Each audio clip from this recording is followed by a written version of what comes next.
이번 시간에는 일본 근대 문학을 한국인들이 어떻게 받아들였는지, 또 이들 작품이 우리들에게 던져주는 메시지는 무엇인지에 대해 일본 근대 문학 작품을 다수 번역해 오신 정수윤 작가님께 들어보도록 하겠습니다. 네.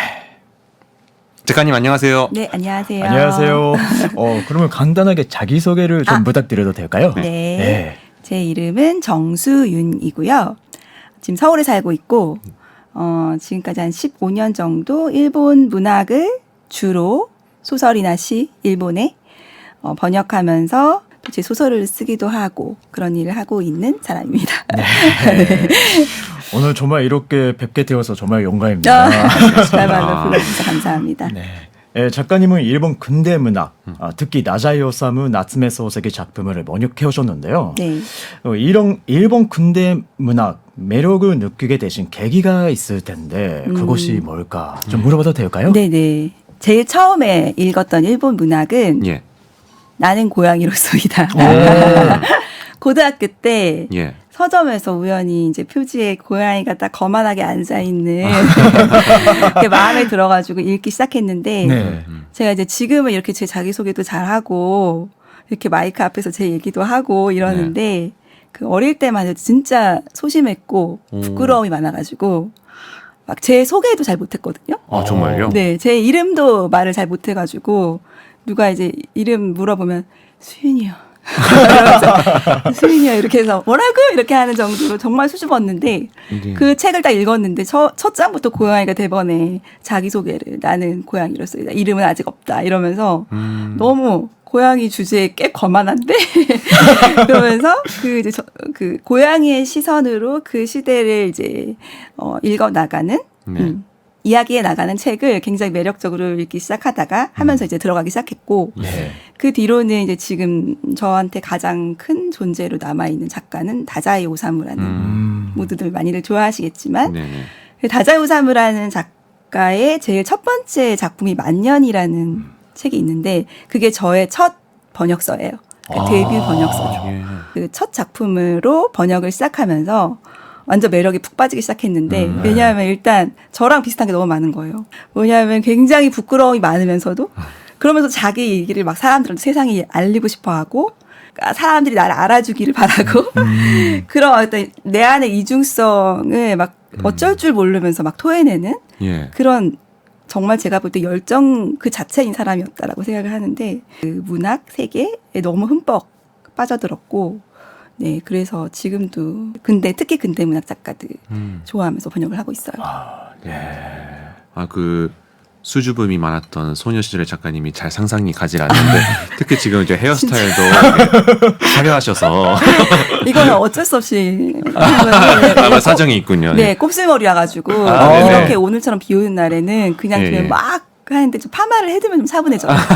파마하죠. 저도 곱슬머리라서 오늘 세팅 너무 많이 시간이 걸린 거예요. 이야기가 지금 좀 다른 길로 살고 있는데 죄송합니다. 돌아가서 일본 근대 문학을 번역하시면서 일본어와 한국어의 감정 표현 차이를 많이 아마 느끼셨을 것 같은데요. 구체적인 사례를 좀 알려주실 수 있을까요? 또 이러한 감정 표현의 차이는 어디서 비롯했다고 생각하시는지. 특징이 하나 있어요. 일본 문학이나 문체의 특징은 나니나니 라시, 미타이, 요, 또 오모이마스 이런 그러니까 확실히 어떤 사실을 지정해서 이야기하지 않고 두루뭉실하게 이야기하는 경향이 굉장히 많거든요. 그러니까 뭐 한국말로 직역하자면 뭐뭐인 것 같다, 네네네. 뭐뭐인 듯하다, 이런 표현이 많다. 그런데 이제 그거를 한국어로 번역했을 경우에 그때마다 다 뭐뭐인 듯하다, 뭐뭐인 것 같다라고 번역을 하면 한국인 독자들이 읽었을 때 굉장히 마음이 안 좋아. 지금 무슨 얘기를 하려는 거지? 그렇다는 거야? 아니라는 거야? 라는 느낌의 그 문화의 차이일 것 같은데. 그래서 저는 이제 번역을 할 때 이 작가가 한 80% 정도의 확신을 갖고 라시를 썼다라고 하면 라시를 빼고 번역을 하고 약간 밑에 한 5, 60% 정도의 정말로 긴가민가해서 요 밑다이 이런 말을 썼다라고 하면은 그대로 가지고 이게 번역을 하고 뭐인 듯하다 같다 이런 식으로 그 조정을 이제 적절하게 하는 게 굉장히 필요한데 그 이유를 좀 저 나름대로 생각을 해보자면은 그러니까 일본 분들은 어떤 이야기를 하실 때 내 입을 통해서 어떤 이야기가 세상 밖으로 나올 때 그럼 진실에 가깝게 이야기하고 싶다라는 성향이 많은 것 같아요. 네. 그러다 보니까 우리가 세상을 살다 보면은 모든 게 100% 이것이고 저것이고 이렇게 나눠져 있지 않잖아요. 이렇게 그 중간에 이렇게 아리송한 구역이 굉장히 많은데 그때마다 이제 일본 분들은 라시, 뭐 이런 식으로 확실히 내가 얘기하고 싶긴 하지만 그것인 듯하다라는 식으로 말씀을 하시는 게 저는 진실에 가깝게 이야기하고 싶다는 경향이 크기 때문에 그런 식으로 문장을 다루시는 것 같고 그에 반해서 한국 분들은 내가 이 얘기를 다른 사람한테 할 때 다른 사람들이 나한테 설득되게 해야 돼. 납득되게 해야 돼. 그래서 확실히 나는 100% 주장한다라고 이야기하고 싶어. 라는 경향이 더 큰 것 같다. 그래서 약간 그 문체 자체의 문화? 말투의 차이? 이런 것들도 약간 삶을 살아가는 태도나 마음가짐에 따라서 그러니까 뭐 좋고 나쁘고의 차이가 아니라 다르다라는 걸 좀 느끼고 있다. 근데 뭐 확실히 그 문화뿐만 아니라 그냥 일상생활 그 대화 속에서도 맞아요. 그런 경향은 확실히 있는 것 같아요, 그죠? 그 저는 그런 게 재밌어요. 네. 그 사람들하고 대화할 때나 아니면 네. 책 속에서 그런 걸 볼 때마다 이거 나랑 다르네. 우리 사회하고 조금 다르네. 그런 거를 발견해 가면서 그 재미를 느끼면서 그걸 또 이제 한국에 가져왔을 때 이 독자들에게 제대로 문학의 재미와 또 깊이를 있는 그대로 전달하기 위해서는 어떻게 해야 될까? 네, 그런 고민을 하는 매일매일 중이있습니다. 예, 어떻게 보면은 그 판단이라는 게 굉장히 어려운 작업 맞아요. 같기도 한데 네. 그게 작가님에게는 즐거움이라니까 네. 굉장히 다행입니다. 저 같으면은 너무 고통스러울 것 같아요. 그러니까 보통 사람 못해. 대단합니다. 아니, 한국 독자들이 뭐 주로 그 소세키나 오사무 작품에 대해서 어떤 말들을 하는지 좀 소개를 해드리자면은 그게 뭐 이거는 일반론일 수도 있겠습니다. 네. 뭐 개개인의 차이는 있겠지만 그 한국에서는 나스메 소세키 같은 경우에는 뭐 일본 문학의 거장으로 인정을 받고 있으며 그 특히 20, 30대가 그 소세키 특유의 세밀하고 사색적인 맞아요. 문체의 그 힐링을 얻기도 한다고 합니다. 맞습니다. 그리고 또 다자이 오사무 같은 경우에는 최근에는 그 MZ세대 필독소라는 이야기까지 있을 정도이고 그 감정의 동굴을 함께 걸어주는 친구 같은 존재다라고 해서 SNS상에서 그 다자이 오사무에 대한 사랑을 표현하는 젊은이들이 그렇게 많다고 맞아요. 합니다. 그런데 한국 젊은이들이 이렇게 느낄 수 있었다는 거는 작가님께서 너무 훌륭하게 번역을 아유. 해주셔서 그러니까요. 그게 좀 큰 역할을 했구나라는 거를 다시 한번 아. 새삼 느꼈습니다. 네. 네. 아까 이렇게 마음의 동굴을 함께 걸어가 준다 이런 얘기 정말 공감하는데 네. 그 제 주변에 그러니까 제가 이제 이 여러 가지 북토크나 그런 걸 하고 있거든요. 최근에 만났던 어떤 독자분은 남자분이셨는데 다자이 오사무를 굉장히 좋아해가지고 이 티셔츠 다자이 오사무가 그려져 있는 티셔츠를 입고 다니세요. 덕질을 열심히 하시는 네네네. 그걸 입고 다니시는 걸 보고 와 저분은 진짜 찐이구나 생각했는데 그분이 그 다자이 오사무의 작품을 정말 좋아하게 된 이유 자기가 정말 아이러니하게도 다자이 오사무는 스스로 죽음을 선택하는 길을 네. 좀 불행히도 선택을 했지만 그 모든 과정을 글로 남겼죠. 자기가 얼마나 무엇 때문에 부끄럽고 무엇 때문에 죽고 싶고 창피하고 그런 걸 다 글로 남겼단 말이에요. 누구나 이제 우리 마음속에 불안이 있고 또 아까 동굴이라는 표현 쓰셨지만 막 동굴 속에 나 혼자 틀어박혀 있을 것 같은 있는 것 같은 그런 시간을 누구나 가지고 있는데 그분도 그런 분이셨던 거예요. 굉장한 어떤 우울의 터널을 또 지나오셨고 그리고 본인의 아버지가 또 다자이 오사무랑 같은 시기에 자살을 선택하신 경험이 있고 네. 그러다 보니까 자기도 그렇게 되는 건 아닐까? 이런 좀 두려움도 있고 그걸 어떻게 극복해야 될지 막 스스로 막 고민을 많이 하고 있던 차에 이 다자이 오사무의 작품을 읽게 된 거예요. 사양이나 인간 실격이나 굉장히 이제 거의 다자이 오사무 작품을 다 읽으면서 팬이 될 경우인데 너무 신기한 거는 그걸 읽으면서 같이 죽고 싶다. 이 사람처럼 따라 죽고 싶다. 이게 아니라 네. 이렇게 고민하는 사람들이 나 말고 또 있네. 나도 그러면은 이 과정을 겪고 어디론가 갈 수 있네. 나아갈 수 있는 새로운 곳으로 이런 희망을 갖는다는 거예요. 굉장히 많은 분들이. 요즘에 이제 한국의 자살률도 높아지고 일본도 네. 마찬가지라고 하는데 이상하게 이제 그 다자오사무나 마음에도 자살하는 선생님이 나오지만 그런 글을 읽다 보면은 그 외로움이 사라진다. 그러니까 나만 겪는 불안이나 나만 겪는 이것이 아니라 이렇게 100년 전 작가들도 이런 고민을 했었네. 그럼 나도 이 사람들이 써놓은 글에 기대서 조금 다른 선택을 해볼까? 조금 나아가 볼까?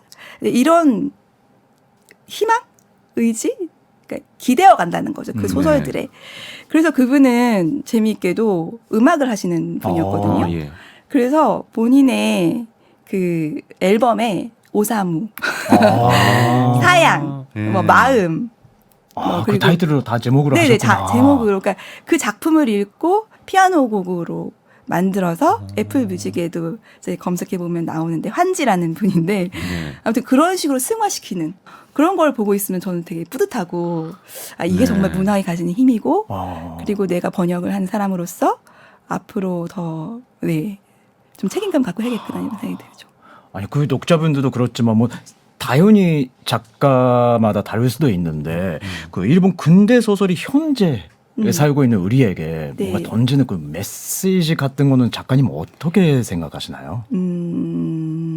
그 이제 우리라고 하면 일단 저는 지금 한국에 살고 있으니까 네. 한국에 한정해서 얘기를 해볼게요. 네네. 근데 일본 근대가 가지고 있는 역사는 한국 사람들은 경험해 본 적이 없는 것이란 말이에요. 네. 왜냐하면은 스스로 어떤 전혀 다른 세상 메이지 유신 이후에 적극적으로 나라를 막 갈아엎어서 전혀 새로운 현대적인 도시를 만들었다던가 그랬다가 그것을 또 갑자기 전쟁이나 이런 걸 통해서 완전히 한순간에 폐허로 만들어 버렸다던가 그런데 또 다시 그 폐허 위에 어떻게 해서든지 뭔가 꽃을 피우기 위해서 안간힘을 썼다던가 그 시대가 이제 일본 근대라고 할 수 있습니다. 그런데 특이하게도 이 일본 근대에 나타난 문학가들, 그 글을 쓰는 사람들은 물론 모든 작가들이 그렇겠죠. 근데 자기들이 발을 딛고 서 있는 그 계속해서 급변하는 이 시대에 살고 있는 나 자신의 우울과 불안과 이런 것들을 끊임없이 글로 써서 남겼단 말이죠. 격변의 시대를 살아가는 작가들이 자기들이 살아가는 시대의 토양 안에서 우리가 무엇을 써서 무엇으로 이 사람들의 마음을 채워줘야 될까? 그런 고민을 하면서 치열하게 썼단 말이에요. 정말 그 사람들은. 네. 우리가 지금 또 겉으로 볼 때는 안정적으로 보이기도 하지만 또 격렬하게 싸우고 있어요. 뭐 그렇죠. 네. 움직이고 네. 있고. 그렇다면은 이 세상 속에서 나는 어떤 꽃을 피워야 될까?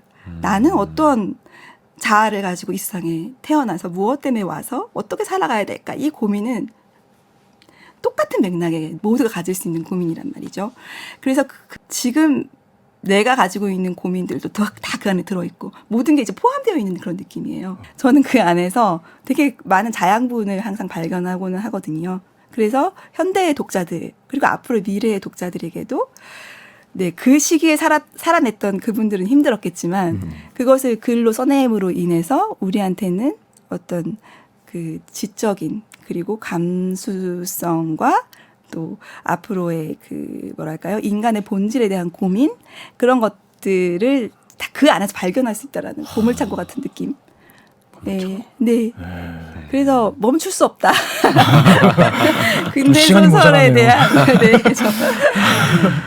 그때 그 소세키나 오사무도 먼 훗날 이렇게 한국말로 번역이 돼서 한국 젊은이들에게 희망을 주게 될지 상상했을지 좀 그것도 궁금하네요. 근데 이제 그 만년 작품을 네. 읽어보면은 그 시절에 다자야 오사무가 20대에 예. 다자야 오사무가 막 패기가 넘쳐요. 멤버들이 있어요. 항상 그때는 뭐 동인지나 이런 걸 만들어가지고 같이 작품을 썼기 때문에 우리가 쓴 이 소설 이거는 프랑스에 내다 놔도 뒤지지 않는다. 그래서 이거를 프랑스어로 번역을 해가지고 프랑스의 유명한 작가들 다 뒤집어지게 해주자. 뭐 이런 글이 있어요. 네네네. 그러니까 우리가 얼핏 생각하기에는 그 시절의 작가들이 막 우울했고 좀 암울한 시대를 살았고 이렇게 생각하지만 그 작품 속을 실제로 들어가면은 굉장히 에너지가 넘치거든요. 그리고 그 뭐랄까요. 우리는 할 수 있어. 이게 차원이 다른 수준으로 그냥 모두를 놀래킬 수 있어. 이런 그 뭐랄까요. 자부심도 있었고 네. 그렇기 때문에 꾸준히 있을 수 있었던 거죠. 근데 그런 에너지가 약간 우리 지금의 현대에 살아가는 청소년들, 청년들 조금 부족하지 않나? 뭐 여기서 우리가 뭐 할 수 있는 게 뭐가 있겠어라던가 작아진다던가 우리는 뭐 이 안에서 그래도 뭐 할 수 있을지 없을지 모르겠지만 한번 해볼까 이 정도의 수준으로 조금 그 마음이 작아진 느낌이에요. 그 시절에 작가들의 그 열정이나 네, 그 힘을 보자면은 그냥 뭐랄까요 아무것도 없는 허허 벌판에서 막 그냥 나무들이 자라나는 것처럼 쑥쑥 자라나는 그 에너지처럼 우리는 할 수 있다 이런 에너지가 막 네. 올라오는 게 보이거든요. 그 시절의 작품들을 읽어보면은 또 그런 것들도 많이 배울 수가 그 마음의 강함, 네네. 간 굳건함이랄까요? 예, 뚫고 예. 나올 수 있다라는 힘 그런 게 있어요. 그런 에너지가 이제 네, 시공과 그 언어를 넘어서 맞아요. 우리나라 젊은이에게 전달된다는 게 굉장히 좀 감동적인 것 같기도 하고. 네. 맞습니다. 그렇습니다. 아까 작가님께서는 그 북토크도 많이 하신다 네네네네. 말씀하셨는데 그 북토크 말고도 뭐 다자이 오사무 작품의 낭독회를 여신다든지 맞아요. 그 또 조선일보의 하이쿠로 읽는 일본이라는 에세이를 연재하시면서 그 독자들의 반응을 직접 피부로 느끼시는 일이 많으실 것 같은데요. 네. 그 혹시 아까 또 그 음악하시는 환지라는 네네네네. 분도 계셨지만 기억에 남는 분이 혹시 있으시다면 조선일보 연재는 한 1년 넘게 하고 있는데 하이쿠는 이제 계절어라는 게 키고라는 게 있잖아요. 네네. 그 계절마다 우리한테 다가오는 언어들을 잡아가지고 그거에 이제 어울리는 이 계절에 읽으면 모두하고 나누면 좋을 만한 하이쿠를 선정한 다음에 그거를 읽는 제 감상. 네. 또 만약에 최근에 어버이날이었다 하면은 이제 부모님한테 어떤 감정을 느꼈는지에 관련한 하이쿠를 이제 소개를 한다던가, 네, 그런 식으로 제 특징이라고 말할 수 있을 것 같은데 문학을 제 삶 안에 가지고 오는 예. 일을 하고 있다고 저는 생각하거든요. 그러다 보니까 독자분들도 좀 동떨어진 옛날 시, 좀 어려운 소설 이렇게 생각하시는 것이 아니라 저 사람도 그렇게 하니까 나도 가져와서 생각해 볼까? 이렇게 문학을 자기 안에 가지고 오는 전 좀 창구가 된 것 같아서 기쁘고 예를 들면 이제 조선일보 외에는 그 유유 출판사라고 조금 그 젊은이들이 좋아하는 출판사가 있어요. 예. 거기서 한 줄씩 읽는 법이라는 최근에 책을 썼는데 그게 이제 한 줄씩가 하이쿠가 한 줄이잖아요. 네. 그래서 하이쿠 입문서를 썼단 말이에요. 예.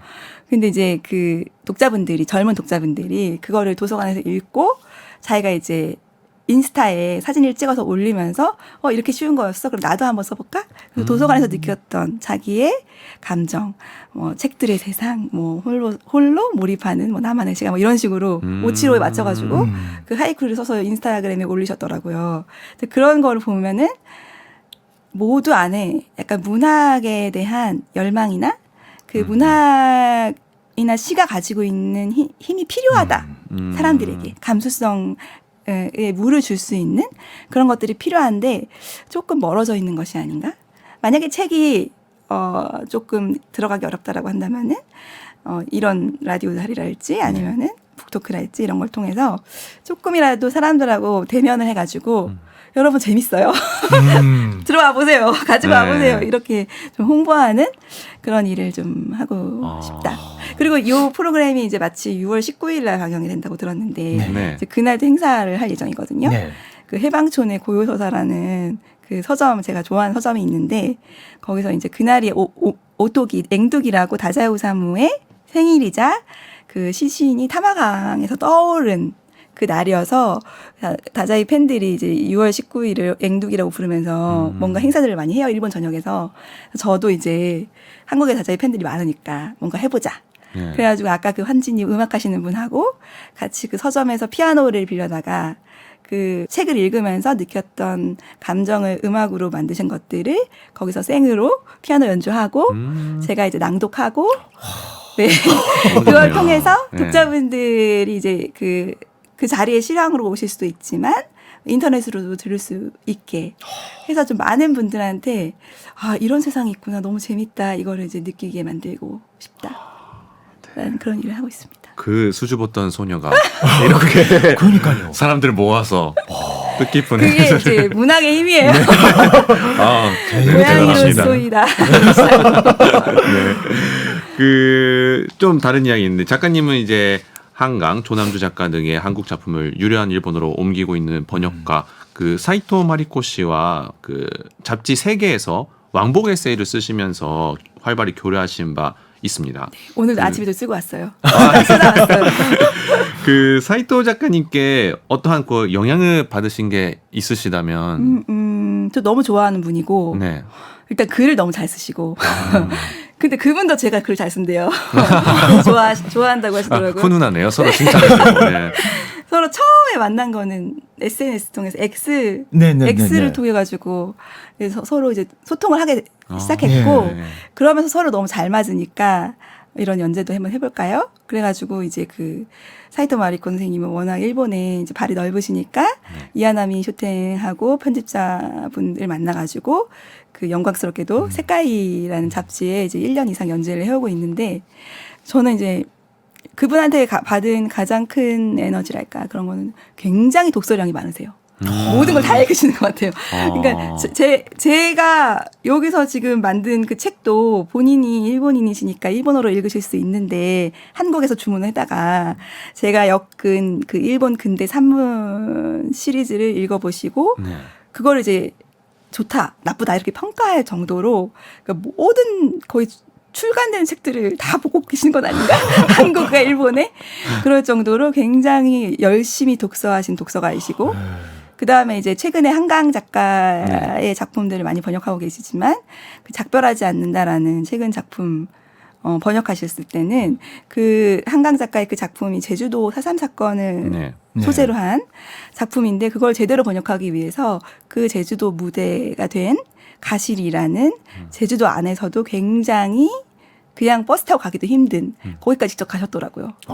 그래서 그곳의 경치, 풍광, 사람들의 마을 분위기 이런 것들을 보시고 번역을 하신 거예요. 그래서 그냥 컴퓨터 앞에서만 하는 것이 아니라 그 본인의 발로 그곳의 나라에 직접 가셔서 공기를 마시고 눈으로 보고 그 바람을 피부로 느끼는 거기서 나오는 또 문학의 향기는 전혀 다르다라고 믿고 계시는 그분 존경하고 저도 이제 그러고 싶다. 네, 그런 생각을 하고 있어요. 네. 뭐 지금까지 말씀 들어도 작가님께서는 다양한 활동을 통해서 한일 간의 가교 효과를 톡톡히 해오신 것 같습니다. 그래서 작가님이 지금까지 많은 활동 중에 뭔가 문학을 통해 한일 양국 간의 뭐 인식이라든가 그 감정의 그 벽을 허물 수 있다고 생각하시는 그런 경험이 있으신가요, 혹시? 매일 느끼고 있는 것 같아요. 벽을 허문다. 타와다 요코라는 그 일본에 지금 독일에 살고 계시지만 그 일본어로도 주로 활발하게 작품 활동을 소설가 제가 이제 그분의 작품을 태양 제도랄지 이런 다양한 작품들을 번역해 왔기 때문에 그 질문을 한 적이 했어요. 네. 앞으로 우리가 살아가는 미래에 전쟁을 없애게 하기 위해서는 어떻게 하면 좋을까요? 이런 질문을 했단 말이에요.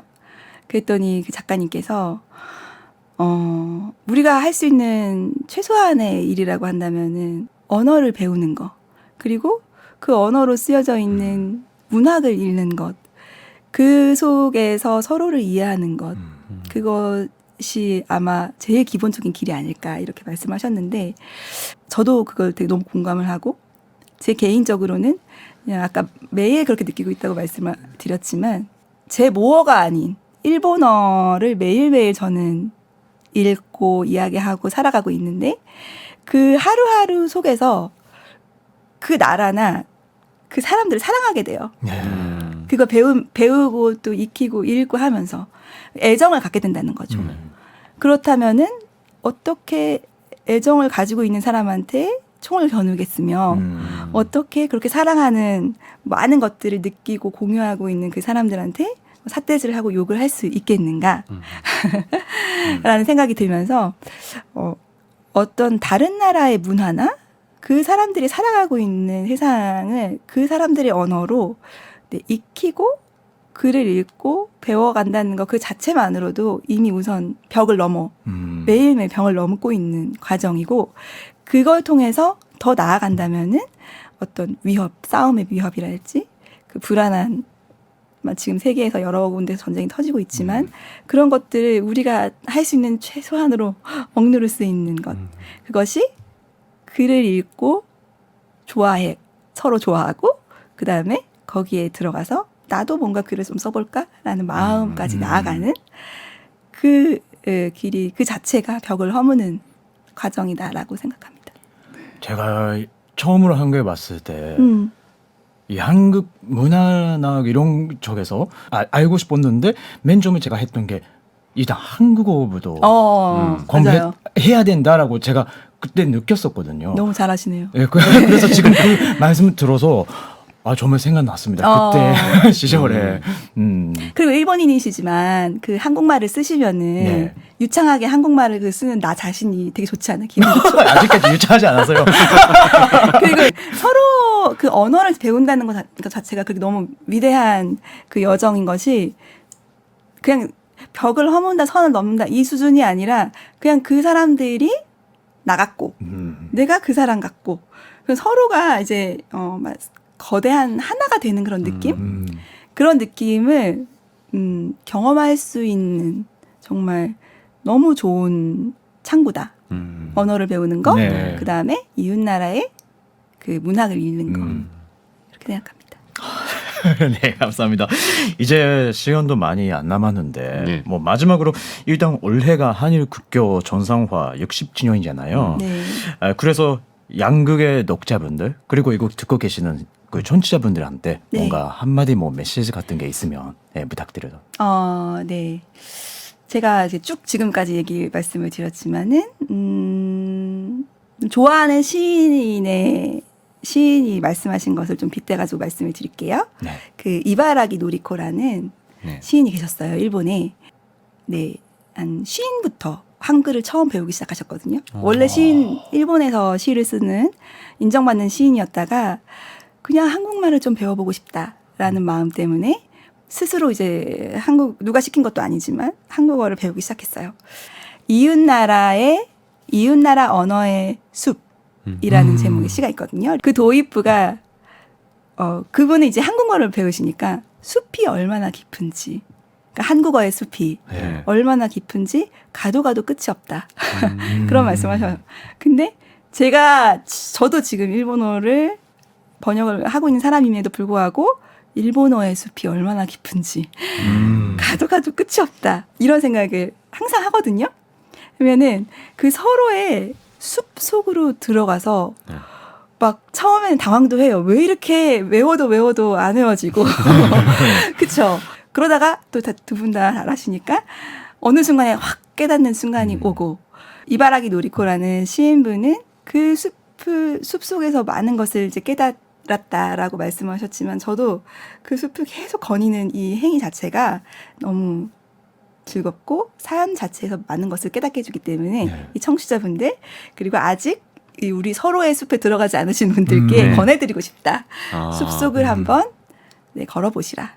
근데 이제 처음에 그 시 속에 보면은 그 숲의 도입부 그러니까 들어가는 이리구치 네. 그 네. 입구에서는 막 신나서 떠들었다 이렇게 되어 있어요. 네. 그분도 처음에는 쉽지. 네. 그런데 들어가다 보니까 점점 더 복잡해지고 어려워지잖아요. 근데 저도 그 일본어의 숲이 특히 한자가 저희 이제 한국에서는 한자 교육을 거의 안 하기 때문에 그렇죠. 굉장히 어렵고 네. 그래서 이거 너무 힘들다. 막 번역하다가도 또 모르는 게 나왔어. 집어 던지고 싶을 만큼 괴로울 때도 있지만 그걸 넘어서 조금 더 깊은 숲으로 들어갔을 때 그 깨끗한 공기, 그 행복감 그런 것은 이루 말할 수가 없다. 여러분께도 권해드리고 싶다. 네, 그런 것을 마지막으로 네. 한일수교 60년을 맞이해서 감사합니다. 네, 싶습니다. 비록 숲에는 한자라든지 그런 맹수들도 좀 맞아요. 숨어 있지만 맹수들 숨어 있는데 예. 그 처음에 무섭잖아요. 네네. 근데 자꾸 보다 보면은 귀여워져요. 친해지고 네 재미있고 그 과정이 너무 재밌어요. 알고 보니 맹수가 아니군요. 그렇죠. 알고 보니 이제 제가 그 맹수의 품에서 잠들어 있고. 네. 너무 좋네요. 그려지고 이미지가. 그렇죠. 예. 네. 그리고 또 작가님 말씀 이렇게 오늘 쭉 듣다 보니까 예. 저도 이제 소세기나 오삼을 읽었던 게 꽤 오래 전인데 다시 한번 좀 읽고 싶다라는 생각이 들었고 이번에는 꼭 작가님 번역하신 걸로 감사합니다. 한번 읽어보도록 하겠습니다. 네. 네. 뭐 저도 한국에 10주년 한국에 온 지 10주년 됐는데 아, 네. 그 습이 한마디 들어갔다 했는데 아직 좀 멀었어요. 맞아요. 그렇죠. 아직도 멀었어요. 입구에 계세요? 아직 빨리 입구, 들어오세요, 빨리. 입구까지도 안 갔어요. 아니에요. 입구는 아니신 것 같아요. 한참 중간까지 들어있어. 지금 그 작가님이 말씀을 들어가지고 나는 더 일본 문화를 더 알아야 된다. 예, 한국에서 뭔가 활동하고 있는 사람 특히 그 뭔가 한일 교류를 생각하고 있다면 일단 제가 일본 문화를 알아야 된다. 그래서 그 작가님 이야기 들으면서 더더욱 느꼈습니다. 다행입니다. 네, 오늘 감사합니다. 정말. 네. 불러주셔서 감사합니다. 우리 모두 숲의 한가운데서 네. 만날 수 그렇네요. 있길 바라면서 좋습니다. 네. 네. 작가님 오늘 정말 감사하고 반갑습니다. 네. 다음에 멋진 작품으로 다시 만나 뵙기를 네, 기대하겠습니다. 감사합니다. 감사합니다. 감사합니다.